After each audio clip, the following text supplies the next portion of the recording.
Okay. ఖచ్చితంగా మిమ్మల్ని జనాలు తిట్టుకుంటే మీరు సక్సెస్ సక్సెస్ అయినట్టే కదా. That's what is the motto for any.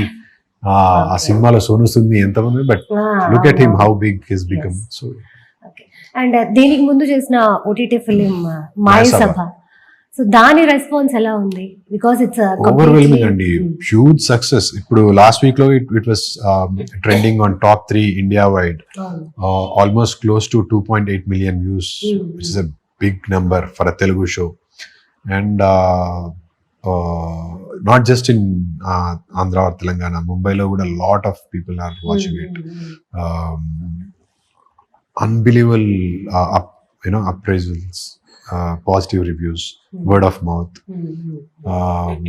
Lot of people have been calling me, texting me. Surreal feeling. మేము కూడా ట్రైలర్ చూసాక కింద ఎన్ని కమెంట్స్ అసలు వైఎస్ఆర్ క్యారెక్టర్ లో జీవించేశారు.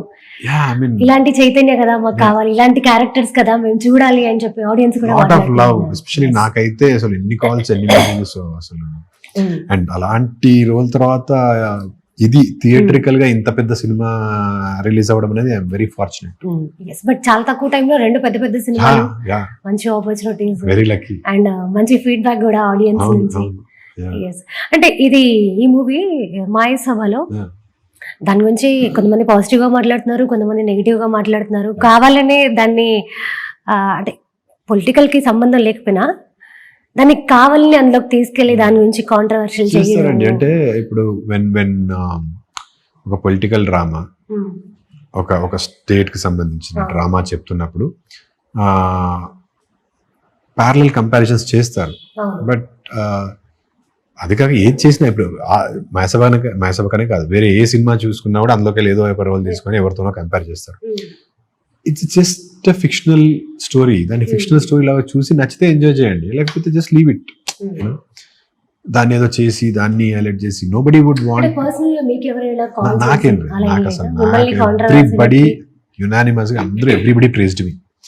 నాకైతే అసలు ఎక్కడ కూడా ఒక్క నెగిటివ్ ఫీడ్బ్యాక్ అయితే రాదు. ఎవరో కొంతమంది ఉంటారండి, డ్రా కంపారిజన్స్, డ్రా ప్యారలల్స్, దాని నుంచి ఇలానా అలానా అలా అని ఒక స్టోరీ చెప్పాలనుకున్నాం అంతే, ఒక ఫిక్షనల్ స్టోరీ చెప్పాలనుకున్నాం, చెప్పాను. అండ్ ఇంత సక్సెస్ అయిందంటే జనాలు నచ్చిందని కదా. Most of the audience like it. So and ఆదిపిన్ శెట్టి గారితో వర్క్ చేయడం, ఆ ఎక్స్పీరియన్స్ ఎలా ఉండింది? అది నాకు 10 years, క్లోజ్ టు 12 years నుంచి ఫ్రెండ్ అండి.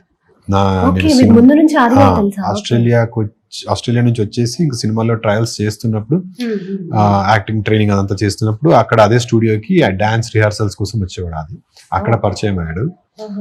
ఇక్కడ ఫిల్మ్ నగర్లో ఉండేది స్టూడియో. అప్పటి నుంచి తెలుసు అది. సో మధ్యలో చెన్నైలో ఉన్నాడు, బట్ ఐ నో హిమ్ అప్పటి నుంచి. వి వర్ ఫ్రెండ్స్, బట్ దీంట్లో ఆ ఫ్రెండ్షిప్ చాలా హెల్ప్ అయింది. బట్ అదర్వైజ్ ఆది is a very versatile actor. అందరికీ తెలుసు how good actor is. To share screen space with him, అంత ఈక్వల్ రోల్స్ చేయడం వెరీ ఫార్చునేట్. అదే కదా, చాలా మంది యాక్టర్స్ అట్లా ఒప్పుకోరు. పెద్ద యాక్టర్స్ అరే కొత్తోడు కదా ఎందుకు వాడికి అంత ఇవ్వడం అలా ఒప్పుకోరు. బట్ హీ వాజ్ కొన్నిసార్లు తను he use to push me, ఈ డైలాగ్ చెప్పు బాగుంటుంది అది అని చెప్పి చాలా సపోర్ట్ చేశాడు. అంటే అది మేము స్క్రీన్ మీద కూడా ఫీల్ అవ్వగలుగుతున్నాం. ఆ ఫ్రెండ్షిప్ అందుకే వర్కౌట్ అవుతుంది, బికాజ్ రియల్ లైఫ్ లో కూడా ఫ్రెండ్స్ కాబట్టి. అంటే మేబీ మీ ఇద్దరు ముందు నుంచి ఫ్రెండ్స్ అనేవి కూడా తీసుకున్నారా ఈ మూవీకి? అలా ఏం కదా. ఓకే. నేను ఆడిషన్ త్రూ వెళ్ళాను. ఆడిషన్ త్రూ వెళ్ళారా? ఓకే. దేవ గారు పిలిచారు, ఆడిషన్ చేయమన్నారు, చేసిన తర్వాత సెలెక్ట్ చేసుకున్నారు. బట్ మీరు ఆల్మోస్ట్ ఇప్పుడు వచ్చి 10 years అవుతుందని చెప్తున్నారు కదా ఇండస్ట్రీ. ఇప్పటికీ మీరు చాలా క్యారెక్టర్స్ చేశారు, హీరోగా చేశారు, సపోర్టింగ్ రోల్స్ చేశారు, అన్ని చేశారు. అంటే ఇన్ని చేశాక కూడా ఇంకా ఆడిషన్ చేస్తారు మిమ్మల్ని? సచ్ అన్ ఐకానిక్ రోల్ కదండి అది. అంటే అంత పెద్ద క్యారెక్టర్ కదా, యూ కాంట్ జస్ట్. అండ్ చాలా లేయర్స్ ఉన్న క్యారెక్టర్. అంటే నేను మాయసభ గురించి మాట్లాడేది అదొకటేనే కాదు, ఇంకా మిగతా అయినా కూడా. ఇప్పుడు ఆ రోల్ కి చేయాలి, ఖచ్చితంగా ఆడిషన్ చేయాలి. ఎందుకంటే అన్ని డిఫరెన్స్ ఏమంటారు ఎమోషన్స్ ఉన్నాయి, అన్ని లేయర్స్ ఆఫ్ ఎమోషన్స్ ఉన్న క్యారెక్టర్ అది. ఒక సింగిల్ ఎమోషన్ అయితే కాదు, చిన్నప్పటి నుంచి మనం ఒక 45-50 years వరకు చూపిస్తున్నాం life span. So they wanted to see. And అప్పుడు నేను ఐ వాజ్ ఇలా సన్నగా ఉండే ఆడిషన్ ఇచ్చినప్పుడు. So they wanted to see if you can. And అప్పటికి నేను ఎవరో తెలియదు కదా, అంటే దేవగారు కిడాకోళ్ళ కూడా చూడలేదు. 30 Bets 21 ఒకటే చూసారు. ఓకే 30 Bets 21 నేను చేసింది ఒక లవ్ స్టోరీ కదా, అవును. Rom com. సో అలాంటి క్యారెక్టర్ చేసిన అతను చేయగలుగుతారా అని ఎవరికైనా డౌట్స్ ఉంటాయి, దానికోసం తీసుకున్న ఆడిషన్.